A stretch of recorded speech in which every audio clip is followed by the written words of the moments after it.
বিগত ৮ দিন থেকে শতাধিক পরিবারের অধিক ঘর জলের নিচে। হাইলাকান্দি জেলার সরসপুর এলাকার কাঞ্চনপুর জিপির ইটারকান্দি দ্বিতীয় খণ্ড গ্রামে বিগত ৮ দিন থেকে শতাধিক পরিবারের অধিক ঘর জলের নিচে। তাদের ঘর জলমগ্ন থাকার কারণে একটি সরকারি স্কুলে আশ্রয় নিয়েছিলেন। স্কুলে পরীক্ষার অজুহাত দেখিয়ে স্কুল কর্তৃপক্ষ তাদেরকেও স্কুলে থাকতে দিচ্ছেন না।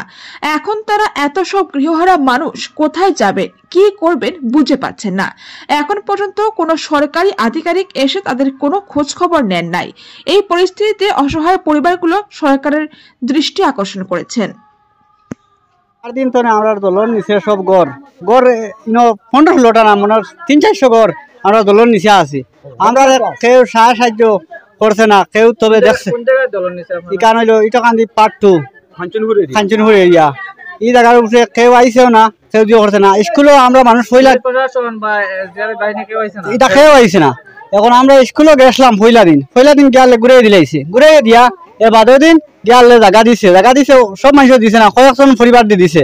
আর কিরাম কইছে তার পরীক্ষা আছে, পরীক্ষার বাদে জায়গা দিতে পারতো না। ছাত্র বলে পরীক্ষা, ছাত্র পরীক্ষার বাদে দিতে পারছে না, না জায়গা দিছে না।